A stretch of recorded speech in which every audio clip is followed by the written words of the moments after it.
Alright, it's time to change the chain on our West Cooley bike. But I just wanted to mention these bikes. This is a 1982 GS1100E. I have two of them.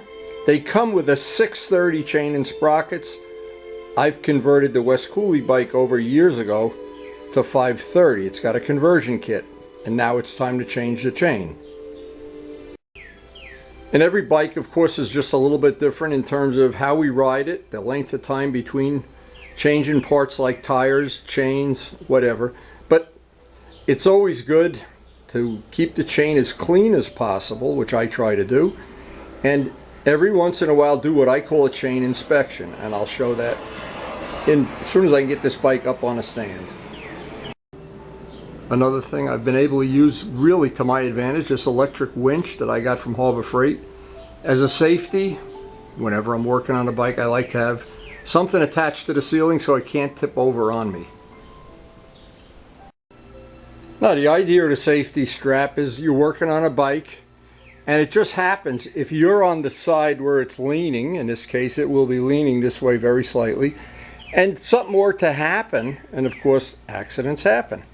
But I don't want the bike falling on me. I'd like it to be, this is my life preserver right here. And now what I found out too about this, the electric winch, since it's so convenient to use, as I have this end off the bike, I'll clean the front wheel, clean the discs before the day is over, and do other maintenance that I can do. I can clean up in here a lot easier with the front end off the bike.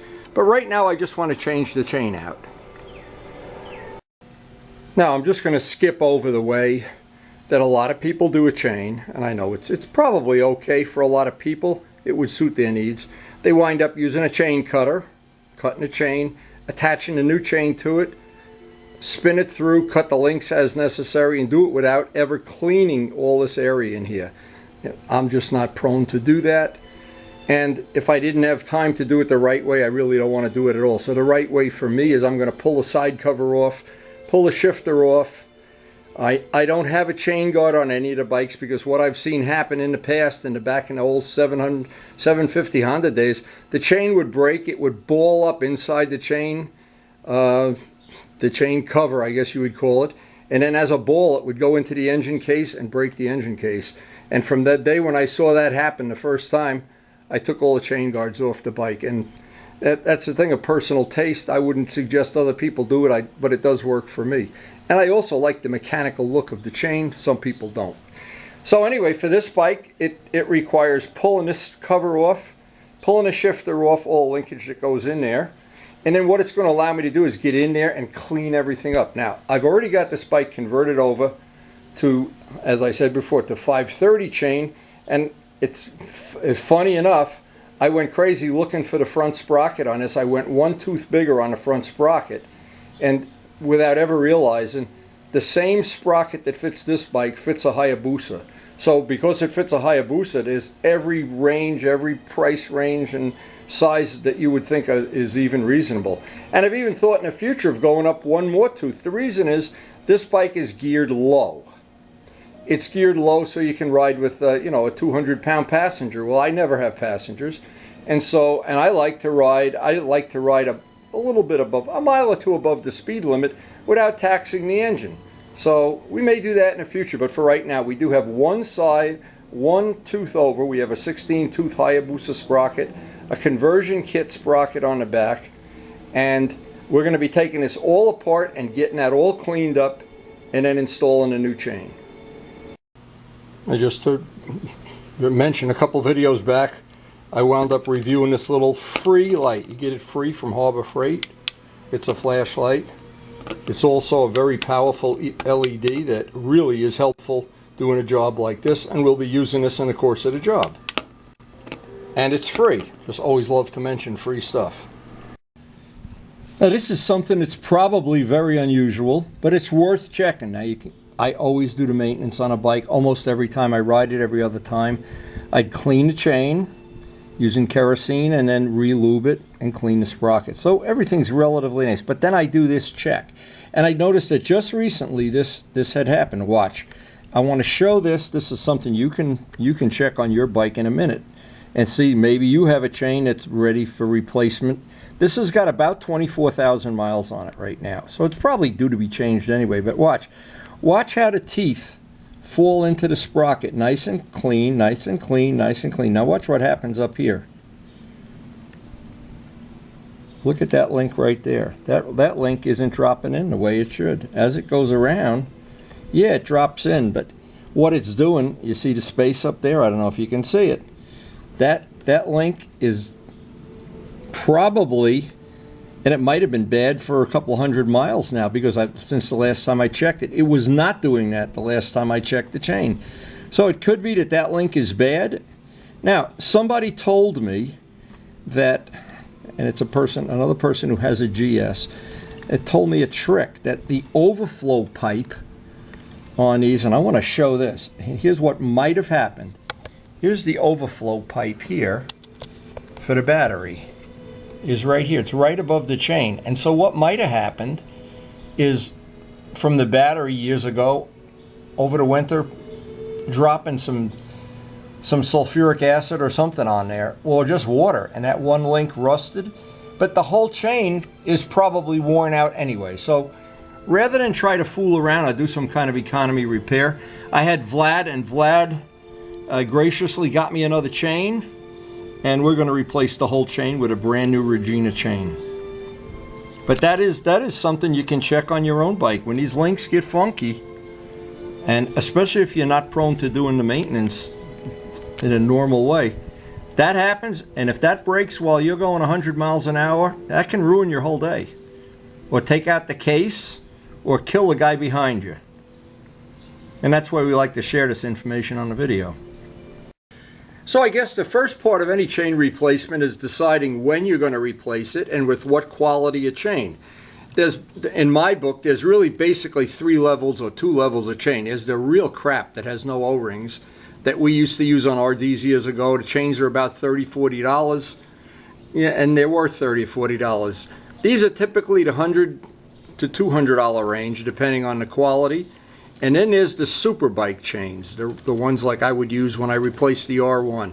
But the Regina chain, no matter which level of chain you get, the Regina chain, especially the ones I've used in the past, they have proven to be so good.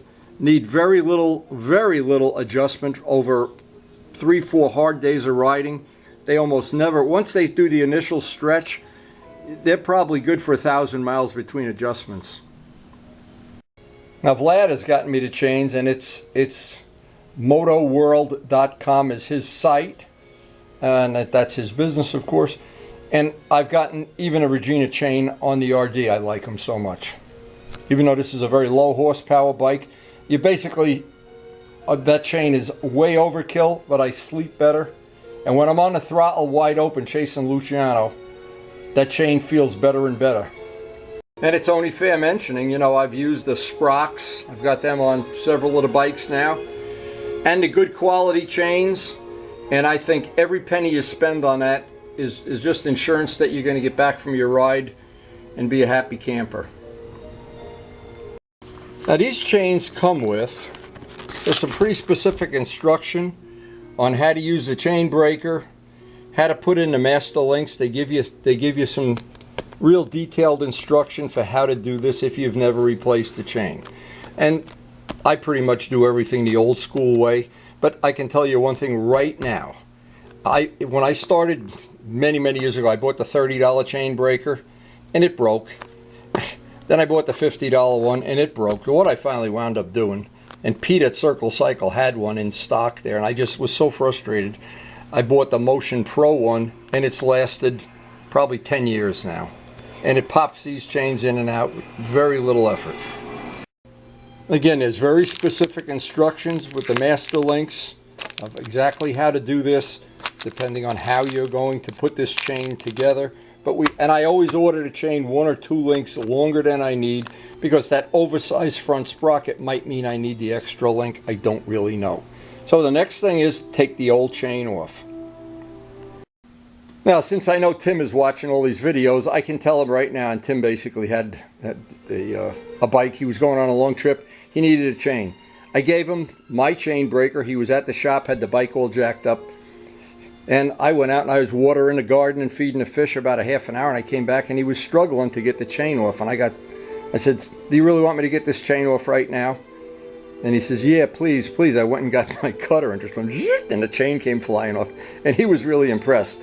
Well, you don't have to do that. We can do it with the chain cutter. But it is nice if you can grind off with a Dremel tool, grind off the little mushroom part of the chain that's been mushroomed. It just makes getting it out a lot easier. Okay, now the idea here is I just want to grind off some of the extra material, that the little mushroom. It'll just make save some wear and tear on my chain breaker, that's for sure. And since we already have this tool, we do like to use it whenever we can.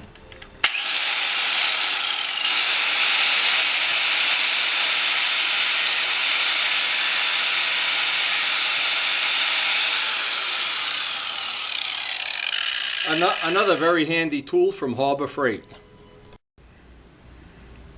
Now again, that's optional. Don't really have to do that, but now all I need to do is, using a chain breaker, push out one pin and this chain will be off.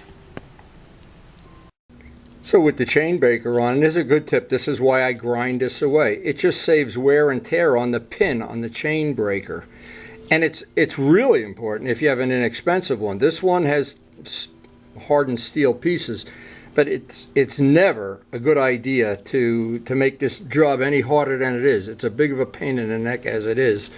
And of course it's just a question of now just taking and just little by little by little, that pin is going to come out and the chain will be broken.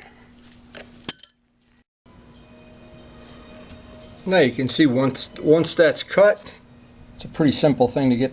Just pull the chain through, in which case, if the motorcycle's not in gear, you can just pull the chain right out. I wanted to share this, and this is old school stuff. What'll happen from time to time, the pin that they give you will either bend or break. Well, the solution is, if you take a drill and use the part of it that doesn't have the flute, what you'll notice is, and get it to be as tight a fit as possible, if it goes through the chain breaker, let me just do this, and it'll push the pin out, you're pretty much good to go. Now I'm looking at, and this is the bad link, and this is pretty easy to figure out what happened, but the problem is I'm going to have trouble. This camera doesn't do close-ups very well. So if you look at these links, let's try it, see if this will get on macro lens. I'm pushing back and forth on this link, see nothing's happening? Look down here, that's the bad link right there. Now had I let that go, and that's probably the link, there's only, and I checked all of the links, this is a 114 link chain. The 113 of them have no slop in them. But know that thing about the weakest link in the chain? Well, this is the kind of information I like to share because this is real world, old school. This is what happens in the real world. And for some reason, that link is bad. And that's not the master link. It's not one we put in. That's one that came from the factory. And I have heard always that, oh, if you don't put the master link in right, that's what happens, or don't grease it. But in this case, you can see by the way that's pressed in, and this is a DID chain, which is a good quality chain. That is definitely something to, I'm sorry I don't have a better macro lens. You can see that now. Imagine riding along, here you go, you're riding along at some extreme high speed, you know, 300 miles an hour, whatever, and that breaks. That's scary stuff. But I'm hoping this information will get across to a lot of people. Check your chain, keep it clean, keep it lubed, and replace it. I'm guessing on a real powerful bike, less than 20,000 miles. This is a heavy bike and it's got about 100 horsepower, so it's doing some work.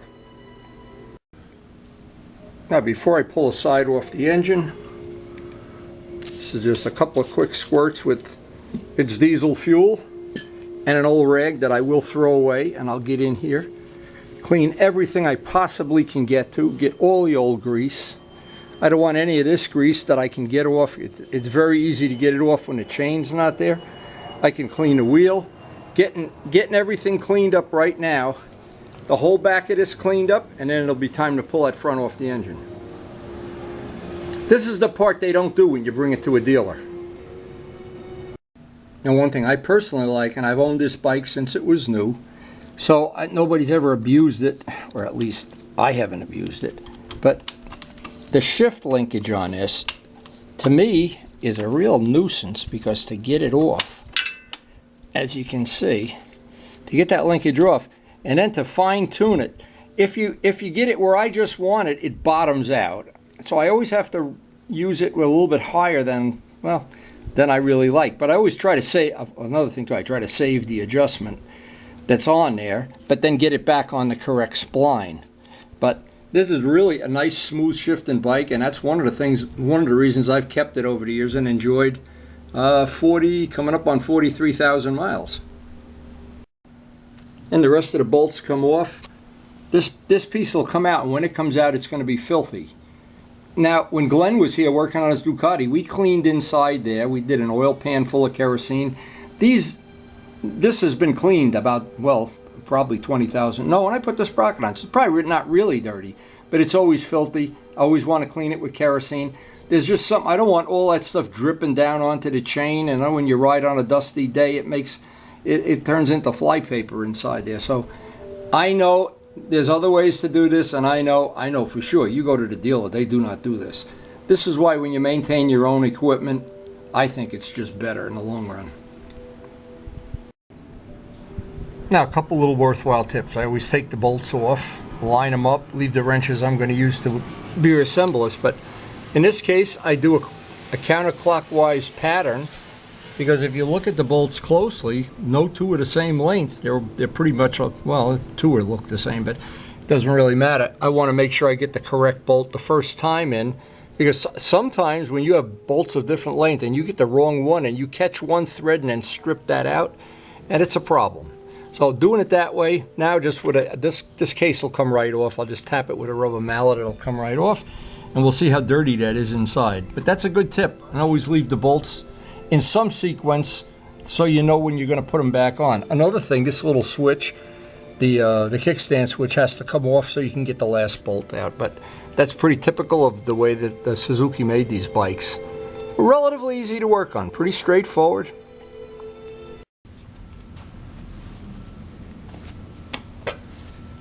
And I'm always thinking of a little bit ahead of time. Oh my God. Actually, it's not that dirty. This looks a lot worse than it is. This will clean right up. It's inside there that I'm concerned with. Well, it's time to start clean. This is the part that takes time. And it's the part, if you do your own maintenance, you look forward to doing it because you know it's done right.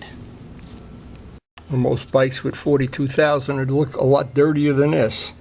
But now the first thing is, before I go have a cup of coffee, I'm going to spray this all with diesel fuel, let it drip down onto my throwaway towel, and when I come back, I'll use my stick and some throwaway rags. And if I haven't shown this before, an old painting stick with a rag attached to the end of it, and some compressed air, of course. But the biggest thing, see, I can get in all different places here when this is done. But the big thing is, right in the beginning, before you go have a cup of coffee, soak it with diesel fuel. And don't do this when the engine's hot, of course. This cuts right into it. And the big stuff you can get out with a screwdriver, but this will clean most of it right up. At some point in time, you can just use compressed air to get the last little bit. I always like to just try to get most of it with a rag. The last little bit with compressed air. Go over it a few times. And when it's all done, I want it to be dry, especially the exhaust system. I don't want to have any kerosene on there.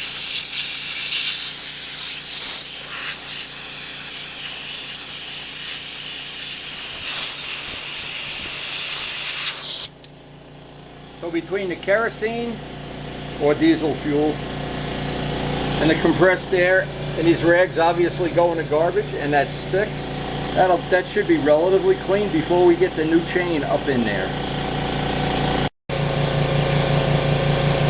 Now we are cleaned up compressed there. All I need is a little rag on this now. Now these rags that I use that get kerosene on them, never put them in a wash, just throw them out. And just it's self-explanatory. One drop of kerosene or diesel fuel in your laundry and you'll smell like a truck driver. And not one that's you'll be the mechanic, not the driver. Anyway, beside the point. We're ready to go get the chain installed. Now another thing, you would think this might be self-explanatory, but whenever I'm laying on the ground here and I've accessed bolts that I normally can't get to, like the back engine mount, I wanted to check that all of the bolts, the motor mount bolts that are under the engine and the ones that you can't really see or get to, that all these are tight before I even put the chain on. Because normally you wouldn't take this whole thing apart just to check that bolt, but as long as you have it apart, you may as well do that maintenance. Now before I cut any of these extra links off, and I always get extra links, before I do any of that, what I'm going to do is loosen the swing arm and slide it forward as far as it'll go to see if I can make this chain, if in other words I'm in the middle of the adjustment now, I want to see if when it's all the way forward I can take an extra link out. Sometimes you can, sometimes you can't. Most of the time you can't. But I don't want to have it that I'm at the end of the travel as soon as I adjust the chain. I want to be in the front part of the adjustment. So all that requires is just loosening this up, loosen the axle, slide the axle as far forward as it is, and you notice I have zip ties holding the chain on. Makes it a lot easier if you have the zip ties, otherwise this thing is constantly falling off. The zip ties are a tip worth its weight in gold, worth its weight in REGINA chain. Now with the swing arm all the way forward, I can see already that I'll have plenty of slack. I need to cut this pin and then press it out, same as I did before.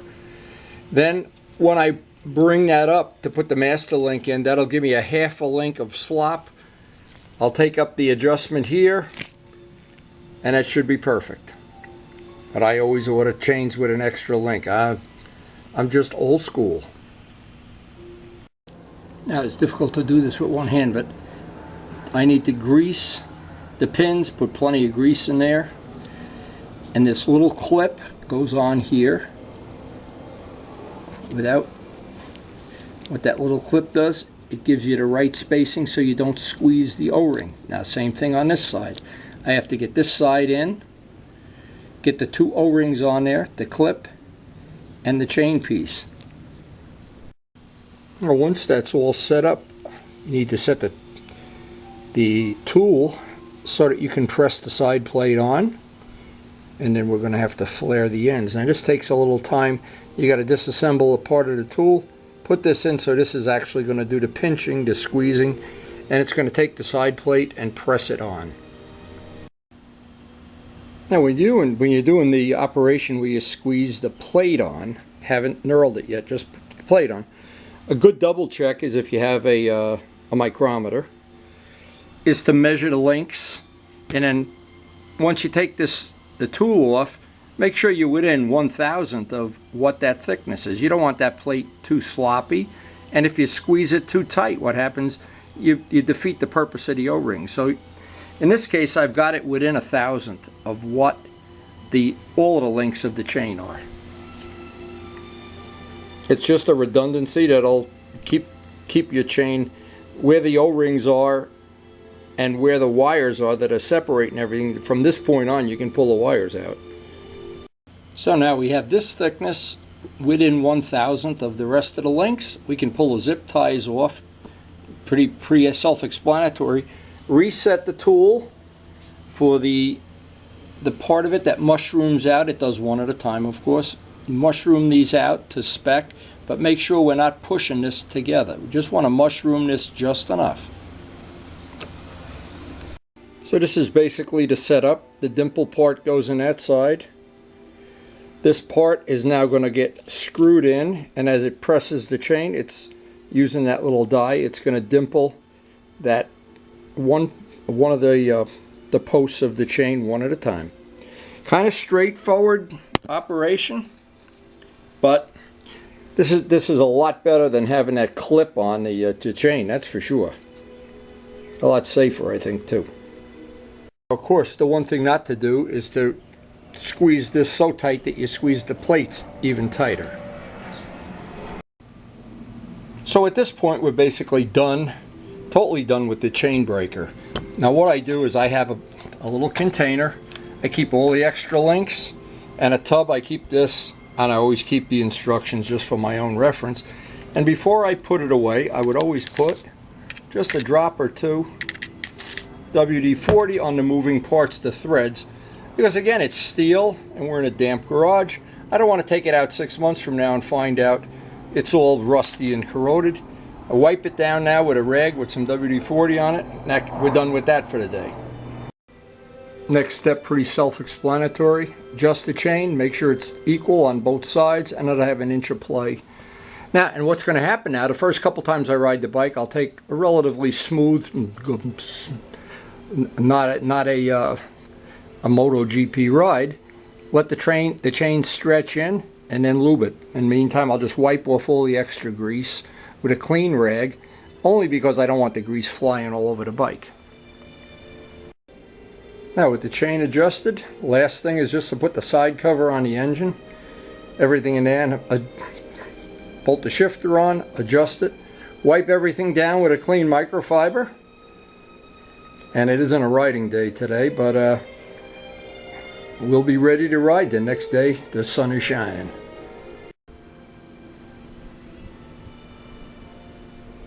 Now, I'm just looking at the day. We've used this day very productively, and I'm thinking I might get another 20,000 miles out of this motorcycle. The question is, am I going to get another 20,000 miles out of this body? Anyway, I've had this bike since new. Always look forward to doing the maintenance and keeping it up to date, and it has served me well. And this was definitely a productive day. And the last thing is lower it down. Lower me down. I love this winch. On the days that I spend working on this bike, and working on any bike, and believe me, it's a real ass breaker doing some of these jobs, crawling around on the floor like a worm. But I always think, every day that I break my ass working on a motorcycle, crawling around and climbing the ceilings and everything, every day I do that, I add 10 days of useful, productive fun to my life. Before they ultimately, who knows what. You never do know. Anyway, hope you enjoyed the video. Hope you picked up some little tips. Changing the chain should be something everybody that has one of these historic bikes enjoys doing. I do anyway. Been a good motorcycle. Hope you enjoyed watching, and again, thanks.